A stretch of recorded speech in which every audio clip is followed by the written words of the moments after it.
Salam, peace be upon you.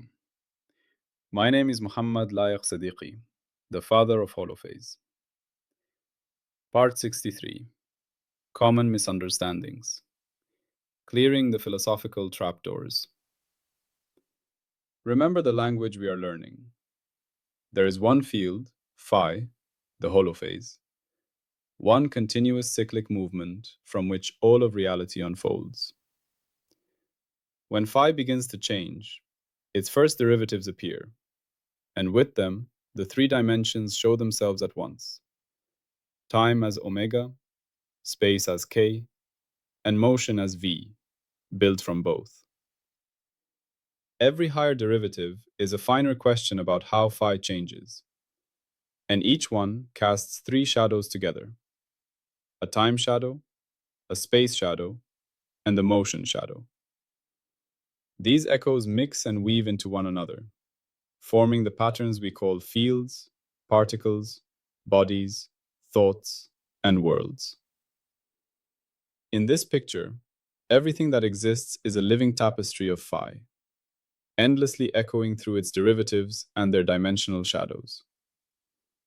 Today, we listen to just one of those echoes. We have reached a critical juncture in Book 12 of our journey. We have fortified the Holophase framework against expert scrutiny from many angles. We have made it falsifiable. We have connected it to information theory. We have grounded it in the logic of measurement, and we have revealed its topological alphabet of discrete letters sitting inside a continuous field. The framework stands robust on the scientific side. Yet, for an idea of this scope, a proposal for a universal language of reality, there remains a final, subtle battleground, the realm of philosophical interpretation. Here, in the space between rigorous science and human imagination, lie traps of misunderstanding. An elegant framework can be dismissed as just a metaphor, or praised as a mystical revelation, or inflated into a grandiose slogan about a final theory of everything. Today, we must clear this ground. Today, we preemptively address the most common misunderstandings that could derail a true appreciation of the holophase. We are clearing the philosophical trapdoors so the listener can stand on solid, stable conceptual ground. This is where we separate the profound from the merely poetic, the scientific from the speculative, and the operational from the ornamental. We are not lowering the ambition of the framework, we are protecting its serious intent. The first trapdoor is the idea that this is only a metaphor. People hear the phrase, "the universe is written in a language," and instinctively file it next to other poetic images, like "life is a journey" or "love is a battlefield." In ordinary speech, we are used to metaphors that help us feel our way through complex experiences without expecting literal, structural correspondence. The danger is that the holophase language might be heard in that same loose way and therefore not taken seriously as a scientific proposal. The clarification is simple but vital. In the holophase program, the language analogy is structural, not decorative. It is meant as a mechanistic claim about the architecture of physical description. When we say that phi and its derivatives form a language, we are pointing to a precise mapping between the formal parts of linguistics and the formal parts of field theory. There is an alphabet, the family of derivative operators acting on phi. There is a syntax, the constraint chains and differential equations that dictate which combinations of derivatives are allowed. There is semantics, the tridimensional echoes in time, space, and motion that we can actually observe and measure. There is generativity, the ability to produce infinitely many possible histories and patterns from a finite set of rules. This is not a loose analogy like comparing a heart to a broken piece of glass. It is a claim of shared structural skeleton. Mathematicians sometimes say that two different-looking systems are isomorphic, meaning they have the same abstract structure even if their surfaces differ.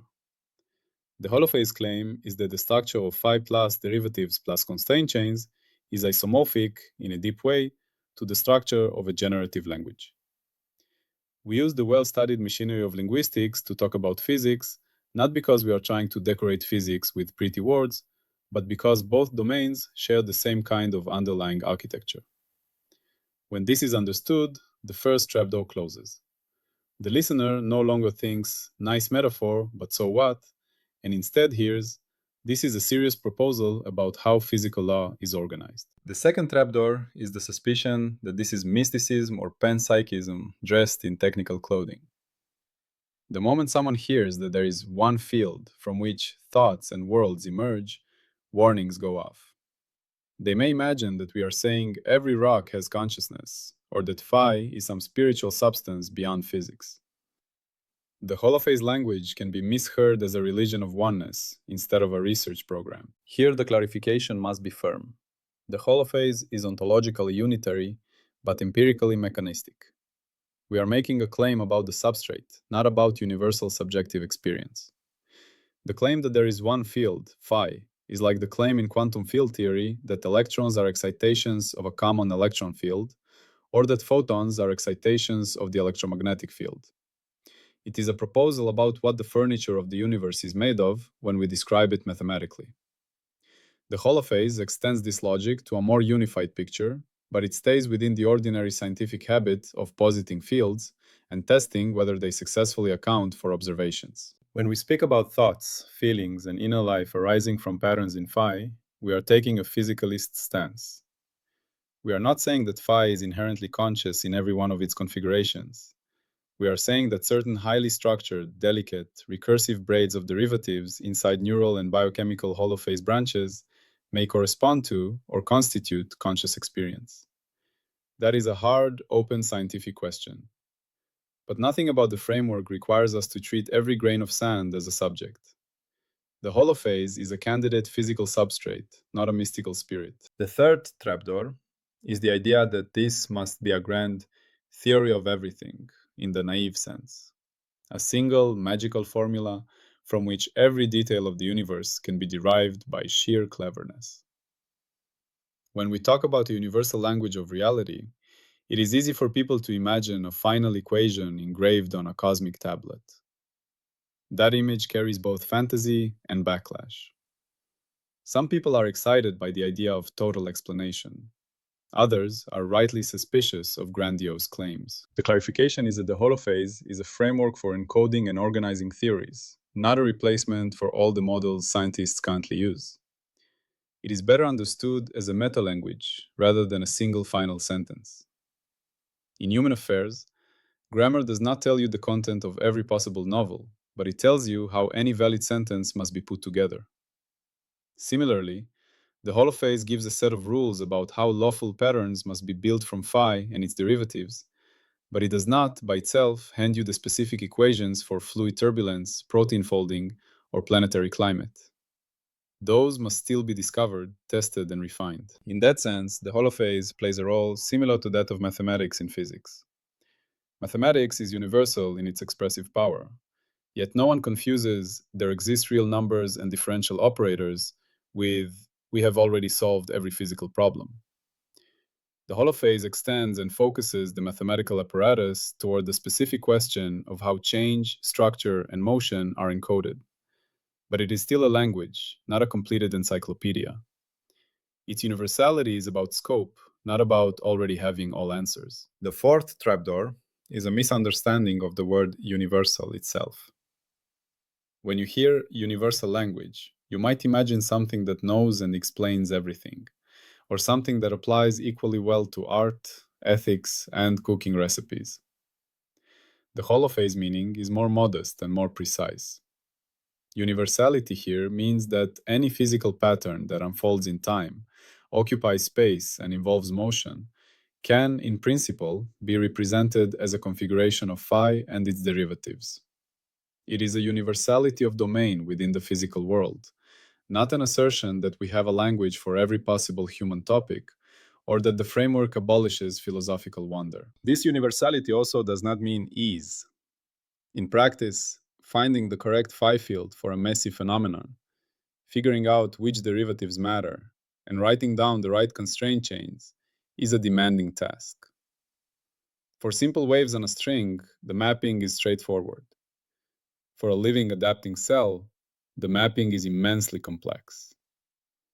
The fact that the language could in principle describe both does not mean we are anywhere near having a full holophase description of the living cell today.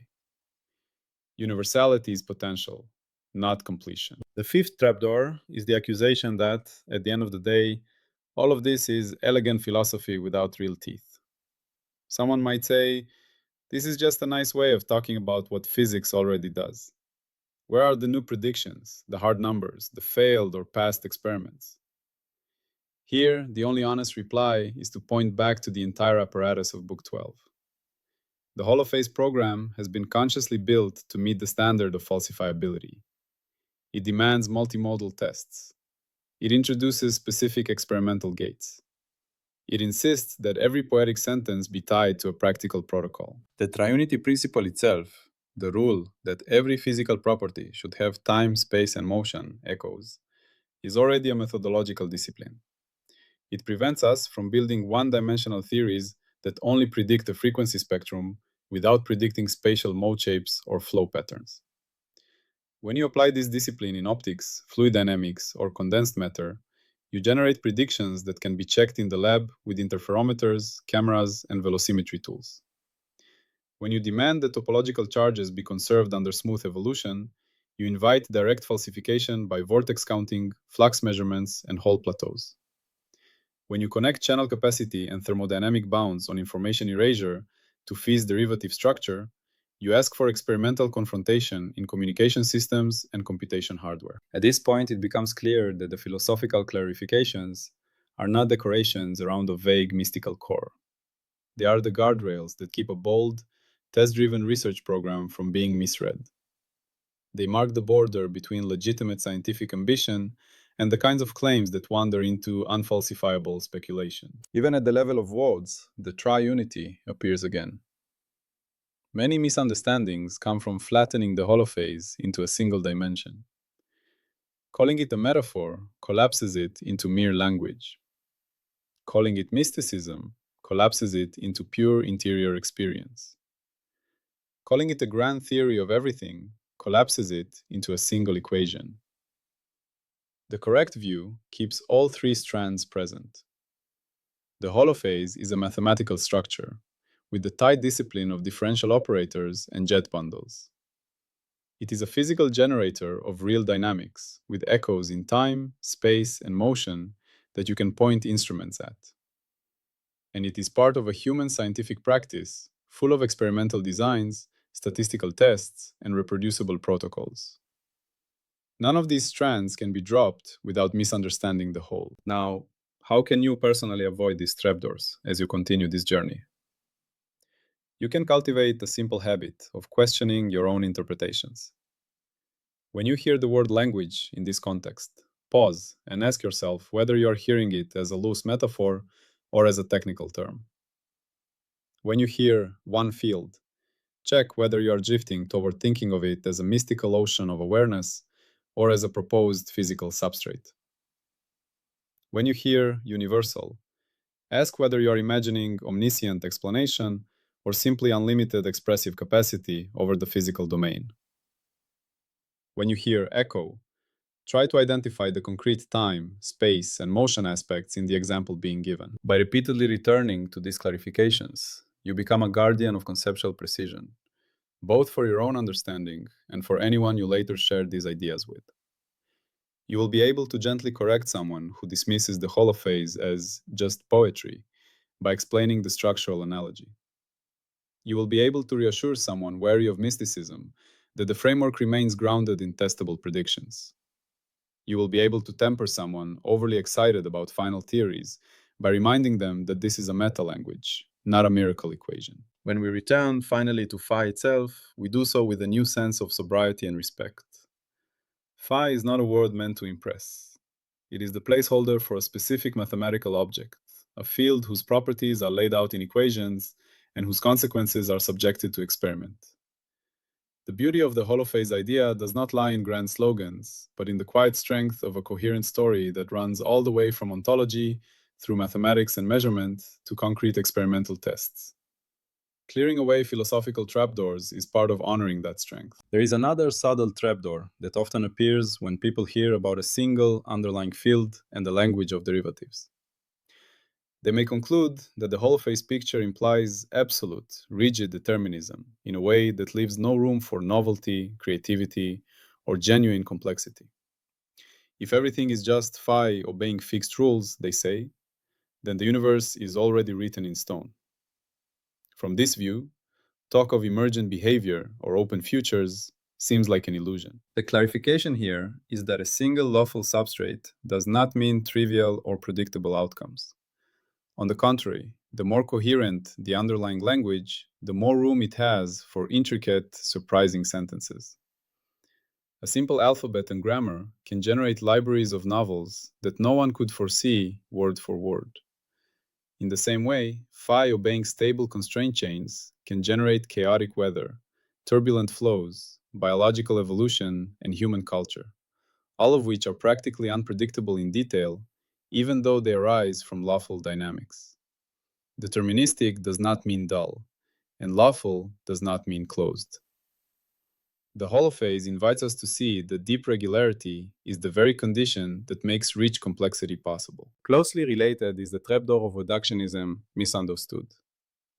Some listeners worry that to say everything is phi in its derivatives is to say that higher level phenomena like life, mind, and society are nothing but low level mechanics and therefore unimportant or unreal. They fear that unity at the substrate level erases the validity of higher level descriptions. The Holophase perspective actually supports the opposite attitude. By giving a common language in which different levels can be related, it allows us to say both that a phenomenon is grounded in phi and that it has its own emergent organization, its own patterns of constraint at a higher level in the derivative tree. Think of language itself. Every spoken sentence is grounded in vibrations of air, motion of vocal cords, and neural activity. Yet it would be absurd to say that a poem is nothing but vibrations and ions, as if that made its structure or meaning disappear. The Holophase lets us track the poem all the way down into physical echoes if we wish, but it does not rob the poem of its integrity as a pattern in human experience. In the same way, recognizing that a cell, a brain, or an ecosystem is a particular Holophase braid does not make biology, psychology, or ecology redundant. It simply provides a deeper backbone tying these domains together. Another philosophical pitfall is the simulation trapdoor. Some hear that the universe can be written as a language of information in a Holophase script, and immediately jump to the idea that we must be living inside a digital simulation, a kind of cosmic computer program run by some external agent. The Holophase framework does not require this conclusion, nor does it particularly encourage it. When we say information, we mean physically instantiated distinction in phi. When we say script, we mean the patterns that phi itself can support. There is no need to posit a second universe running outside ours, executing our world as code. The Holophase view is that reality itself is the running process. The hardware and software are the same physical field. If someone later wants to pose metaphysical questions beyond this, they are free to do so, but such questions lie outside the scientific scope of the program itself. There is also a softer but common misunderstanding about beauty. People sometimes imagine that a unifying language of reality must drain the world of wonder, turning everything into dry equations. The Holophase narrative, however, has the opposite effect. It reveals that the same deep grammar is singing through galaxies and raindrops, through heartbeats and storms. The recognition that one coherent structure underlies all these phenomena can evoke a sense of intimacy with the world, not distance. The equations do not replace the rainbow. They show you that its colors are part of a vast family of echoes. For many, this deepens both intellectual and emotional appreciation. We should also address a social trapdoor, one that has nothing to do with the content of the theory and everything to do with human reactions to ambitious ideas. Grand frameworks often attract followers who repeat slogans without understanding, and critics who attack caricatures without reading. The Holophase program cannot control this, but it can model a different posture. At every step, we have emphasized clarity, humility before experiment, and openness to being wrong. The right attitude toward the universal language proposal is neither blind devotion nor reflexive dismissal. but careful engagement. The more we all practice this, the less room there is for confusion and polarization around the idea. Finally, there is the personal trapdoor of intimidation. When someone hears about jet bundles, derivative towers, and topological defects, they might feel that this is too technical, too distant from their everyday life. They may think, this is not for me, and quietly step back. Here, the clarification is gentle. You do not need to master all the mathematics to meaningfully engage with the Holophase story. You can work with its core intuitions, that reality is a weaving of change, that this change can be described with a shared language, that time, space, and motion are three inseparable echoes, and that coherent understanding requires all three. If these ideas begin to shape how you see waves on the beach, traffic on a road, or thoughts in your mind, you are already participating. As you keep listening, the repeated examples and analogies will gradually build your intuition. You will start to notice where triunity appears in surprising places. You will catch yourself asking what the relevant phi might be in a new situation. You may feel a shift from seeing the world as a set of disconnected facts to seeing it as a connected, evolving conversation written in one underlying script. That experiential shift is as important as the formal structure, and it is available to anyone, regardless of mathematical background. Before we close, it is helpful to briefly recall the larger picture of the Holophase language and how far we have climbed in its master tree. We began with phi itself, the single cyclic field defined everywhere, conceptually simple yet infinitely rich in its possible patterns. From there, we introduced its first derivatives, omega, k, and v, which together gave birth to the three dimensions of time, space, and motion as co-appearing shadows. We then moved into higher derivatives, discovering how curvature, acceleration, and more abstract properties organize the flow of energy, structure, and rhythm across scales. Later, we saw that the derivative tree is not merely an infinite blur of continuous values, but that when phi knots itself, topology steps in and produces discrete, countable letters, such as winding numbers and defect charges. We learned how these robust units can store information, shape material properties, and provide the stable building blocks of matter and technology.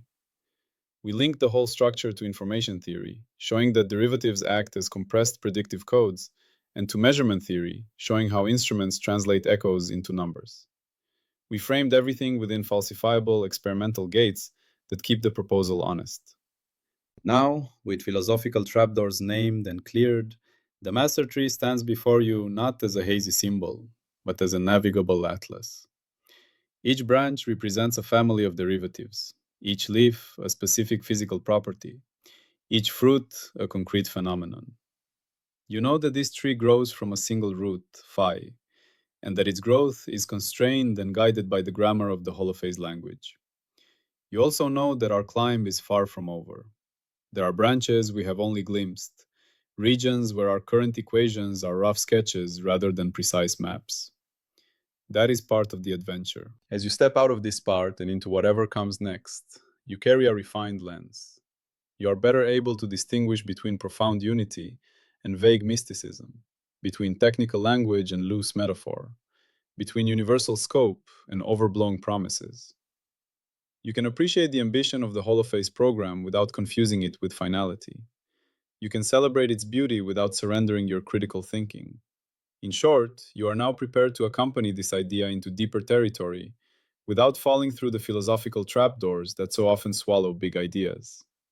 And so, when you next hear the word holophase, remember this whole journey. Hear not a slogan, but a careful proposal, not a mystical fog, but a clear, testable language of change. Hold together unity, rigor, and openness, and you will keep walking safely across these conceptual bridges without slipping into confusion, as understanding deepens with each step. Salam, and peace be upon you.